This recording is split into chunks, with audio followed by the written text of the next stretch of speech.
Hello everyone.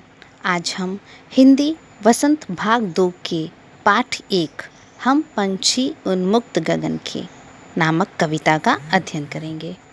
इस कविता के रचयिता शिवमंगल सिंह सुमन जी हैं। पाठ का पाठ परिचय इस प्रकार से है कि स्वतंत्र रहने की अपनी असीम इच्छा को प्रकट करते हुए पक्षी कहते हैं कि हम खुले आसमान में उड़ने वाले पक्षी हैं। हम पक्षी पिंजरे में बंद होकर न अपना गीत सुना सकते हैं और न ही खुशी से रह सकते हैं।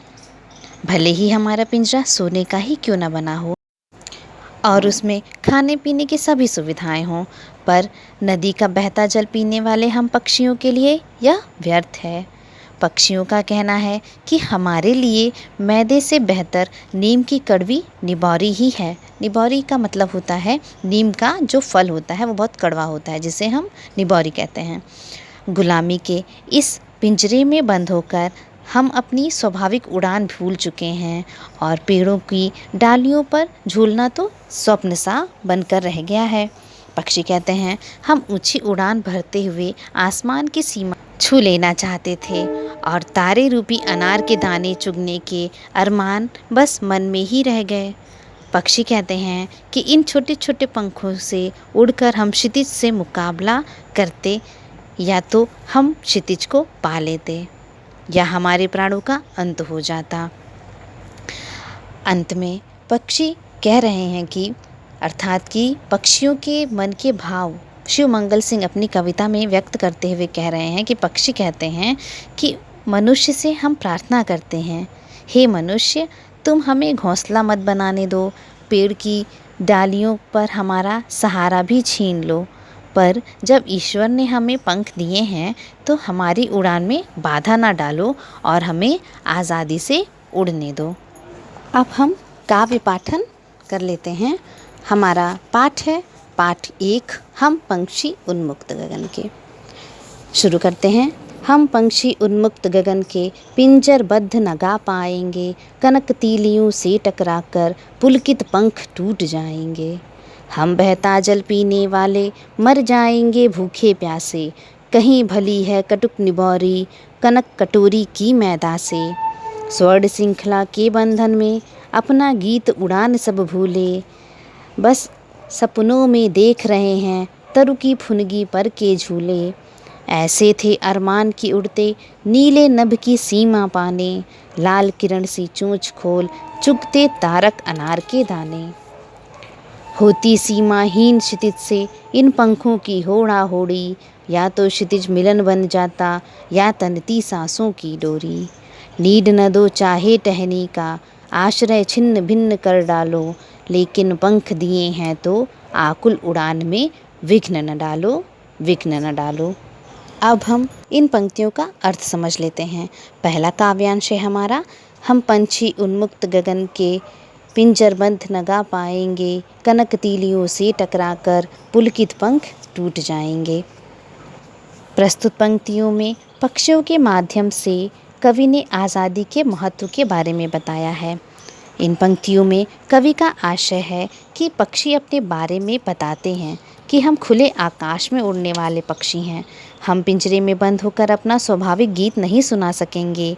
पिंजरे में बंद होने पर हमारी आज़ादी छिन जाती है। पिंजरा भले ही सोने का बना हो, पर उन तीलियों से टकराकर खुशी से हमारे जो पंख हैं फड़फड़ाते हुए वह टूट जाएंगे। हम पिंजरे में बंद होकर कभी खुश नहीं रह सकेंगे। दूसरा काव्यांश है, हम बहता जल पीने वाले मर जाएंगे भूखे प्यासे, कहीं भली है कटुक निबौरी कनक कटोरी की मैदा से। इस अंश में पक्षी सोने की कटोरी में रखे मैदे सी कड़वी निबौरी को बेहतर बता रहे हैं। प्रस्तुत पंक्तियों में पक्षी अपने स्वभाव के बारे में कहते हैं कि हम नदियों, झरनों आदि का बहता हुआ जल पीने वाले जीव हैं। पिंजरे में बंद होकर तो हम भूख प्यास से मर जाएंगे। इस सोने के पिंजरे में हमारे लिए सोने की कटोरी में जो मैदा रखा हुआ है उससे अच्छी तो नीम की कड़वी निबौरी है, क्योंकि वह खाते हुए हमारी आज़ादी तो बनी रहती है। अगला काव्यांश है, स्वर्ण श्रृंखला के बंधन में अपनी गति उड़ान सब भूले, बस सपनों में देख रहे हैं तरुकी फुनगी पर के झूले।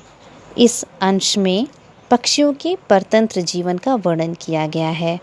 परतंत्रता मतलब होता है गुलामी, अर्थात जब पक्षी पिंजरे में है उस वक्त का वर्णन कवि ने किया है। प्रस्तुत पंक्तियों में कवि कहते हैं कि पिंजरे में बंद होकर, अर्थात वे कहते हैं कि सोने के पिंजरे में बंद होकर हम पक्षी व्यथित हैं, अर्थात कि बहुत ही दुखी हैं।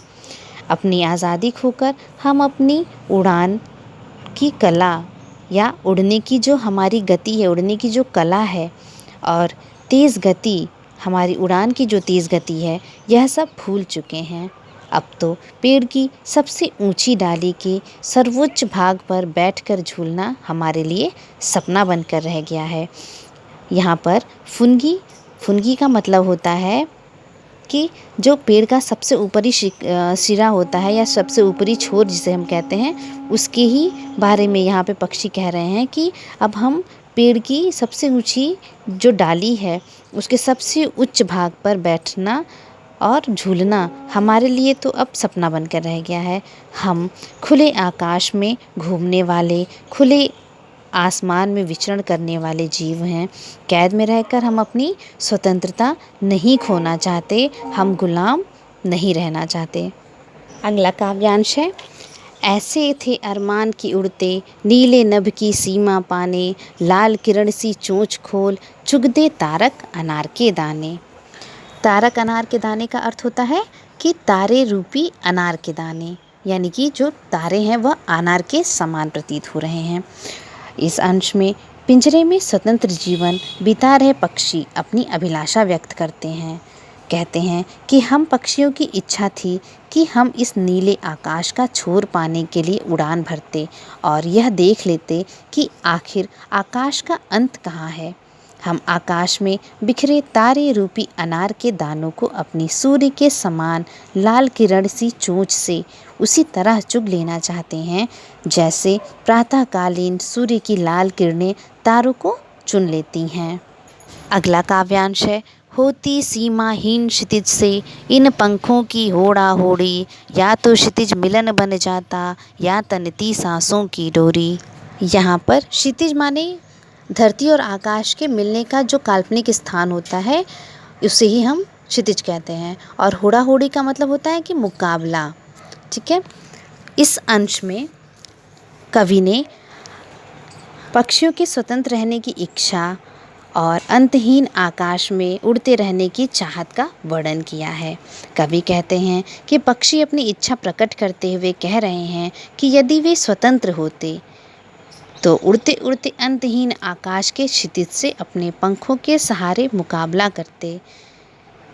इस मुकाबले को जीतकर या तो क्षितिज से हमारा मिलन हो जाता या हमारी सांसें टूट जाती, हमारी मृत्यु हो जाती, परंतु हम इस सोने के पिंजरे में रहना, कैद में रहना पसंद नहीं करेंगे।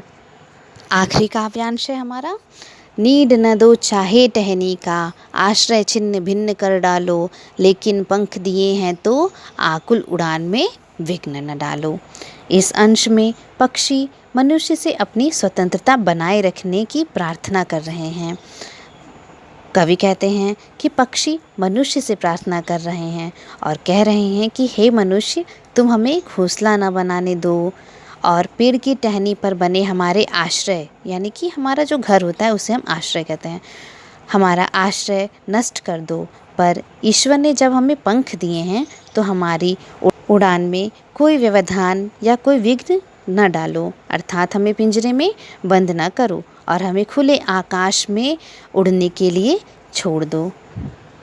यह पाठ यहाँ समाप्त हो गया। पाठ से संबंधित कुछ शब्द अर्थ हैं। उन्मुक्त माने खुला गला, पिंजरबद्ध यानी पिंजरे में कैद होकर, कनक माने स्वर्ण, पुलकित यानी खुशी से फड़फड़ाते, कटुक माने कड़वी, निबौरी माने नीम का फल, बंधन यानी परतंत्रता में रहना, अरमान माने इच्छाएं, सीमा यानी हद, होड़ा होड़ी माने मुकाबला, नीड माने घोंसला, आश्रय माने रहने का ठिकाना, छिन्न भिन्न यानी कि नष्ट करना। इस वीडियो में आपको नोट्स दिए जा रहे हैं जिसमें शब्दार्थ, संदर्भ सहित व्याख्या, प्रश्न उत्तर और एक अभ्यास कार्य है। अभ्यास कार्य में 5 प्रश्न दिए गए हैं। पहला प्रश्न है पाठ के कवि और कविता का नाम लिखिए। दूसरा प्रश्न है तारक अनार के दाने किन्हें कहा गया है। तीसरा प्रश्न अरमान का पर्यायवाची शब्द क्या है। चौथा प्रश्न पक्षियों की उड़ान की गति भूलने का क्या कारण है। इन सभी प्रश्नों का उत्तर आप अपने शब्दों में लिखेंगे। और 5वां क्वेश्चन है निम्नलिखित शब्द का अर्थ लिखिए। यहाँ पर नीड, आश्रय और निबोरी शब्द दिए गए हैं जिनका आपको अर्थ लिखना है और यह काम आप अपनी कॉपी में करेंगे। आपकी कॉपी पर कवर चढ़ा होना चाहिए और साफ सुंदर अक्षरों में लिखा होना चाहिए। यह पाठ यहाँ समाप्त हो गया। Thank you. Have a nice day.